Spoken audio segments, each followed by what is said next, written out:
A $28 billion project that might never happen. Let's talk about it. And obviously I'm talking about the Intel projects, because one of the biggest things is on January 2022, Intel created and announced their, Intel project, which was expected to be a $28 billion project in New Albany that was, the single largest investment deal in all of Ohio's history. The goal was to establish a semiconductor manufacturing hub right in Ohio to really strengthen the domestic tech capabilities. And ultimately, we're saying that Ohio is on the map, that Ohio has things to produce, and ultimately that we are growing. However, a project that was meant to be completed in 2025 has now halted till 2026, 2027, and now 2028, which very seriously begs the question, will it ever be done? Let's talk about its story first, and then I want to talk to you about the project and what's going on with it right now, and ultimately how it's going to affect your life. Because I promise you, when something of this caliber opens up and happens in this location, it will change the way that you travel. It will change the home prices and ultimately where you feel like you might want to live. Let's get started. The mega project, which was the single largest privately funded project in all of Ohio's history, was meant to create 3,000 jobs in Intel and 7,000 construction jobs all around, making it so that there's thousands of other indirect job opportunities that exist as well. From electricians and engineers, restaurants, housing as well. Ultimately, the goal of this and the projected annual gross revenue was $2.8 billion in the state's production.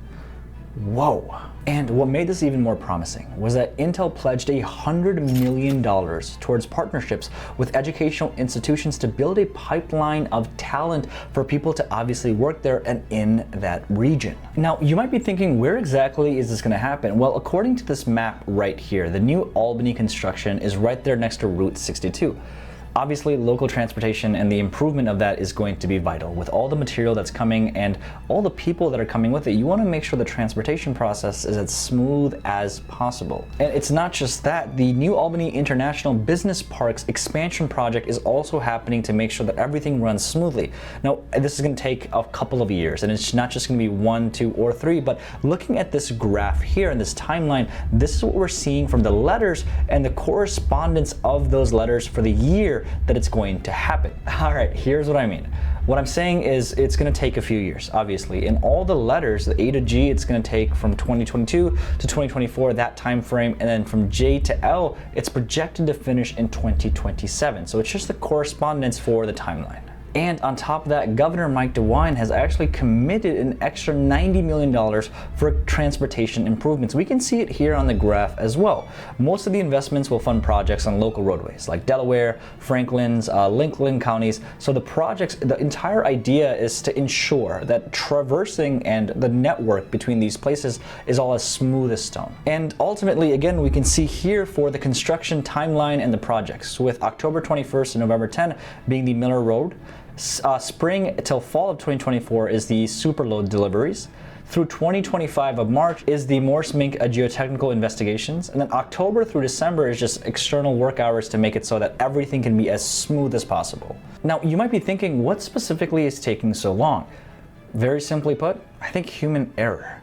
And I think we thought that it was going to be a lot quicker to actually create and start digging, when in reality, semiconductor facilitations take on average 3 to 5 years for the construction. So ultimately, I think more than anything else, that combined with how difficult it was to get funding for the CHIPS Act with the federal government, it all played a part in everything just being pushed back and back. And the other fear is that Intel is cutting jobs. Because when we look here, Intel announced that it's delaying projects. Missed prediction for Intel's computer chip plant has been confirmed. Also cutting 15,000 jobs, or 15% of its workforce, as part of a $10 billion global restructuring program. The caveat is they've committed and been resilient about the idea that we are building in America. Specifically in Ohio, Arizona, New Mexico, and Oregon, they've said that this is where they are building and this is where they are committed to. Intel as a whole has to make sure that from a financial standpoint, this all makes sense. And on top of that, what we're noticing is more and more disputes with the Biden administration of actual funding. Essentially what they're saying is, one party is saying, well, you're not giving us any money, and why would you say that you were? when you're not going to, and then the other side is like, well, we're spending money in different locations. So I guess all in all, that's playing its role. But despite the delays, I think we still have a lot of really cool things to talk about. Intel as a whole has invested nearly $30 billion since the CHIPS Act's passage and continued to collaborate with the Department of Commerce to make this work and happen. And the anticipation of a nearly $30 billion project has definitely swayed the real estate market. Now, when we look at Columbus as a whole, we've noticed that, well, we are continuously one of the hottest real estate markets in the entire country. And on top of that, with our median list price continuously rising and our unemployment rates continuously going downwards, that's a really, really good structure to have. The influx of individuals making that move here because of the work directly or indirectly is obviously playing a role.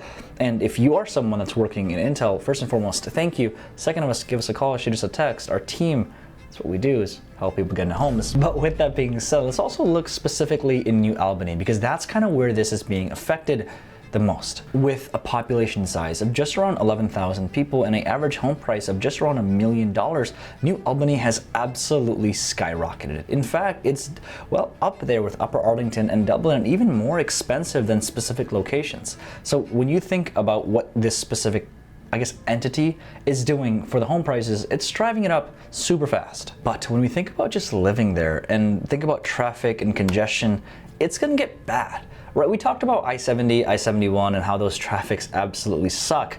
But when you are building a $30 billion project and you need hundreds of people to be there every single day, if not thousands of people, while construction vehicles are continuously moving, we're literally building better highways because the traffic is going to get so bad, right? You want to make sure you have that taken into account, because ultimately, when you are moving here, it's not just about living in a house, it's about the commute to get from point A to point B. And if you're thinking about investing, personally, I would wait.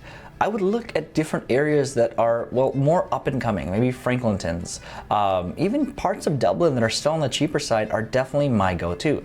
I think with all the influx of what's happening with the semiconductors and with the projects as a whole, I want to be a little bit more certain about everything before I make that next move. Now, I'm not saying that this isn't going to happen, nor am I saying everything is set in stone. I'm saying obviously have all the facts and data to take into account. Because ultimately, these projects are meant to make your lives better, feeding the specific organism of Ohio, making it so that opportunities for collaboration, investments, and ultimately economic growth and diversity are prevalent. When these things exist, and more of these companies make that move here, that's why we become so much bigger. I think Ohio is the next central hub. We are the tech sector of the Midwest, the Silicon Valley of the Midwest. We're growing every single day. Our home prices are rising as well. And I think every single day, someone is looking at Ohio and saying, this is the place that I want to live. The question is that someone you? Watch this about the top 3 suburbs for all millennials and Gen Zs.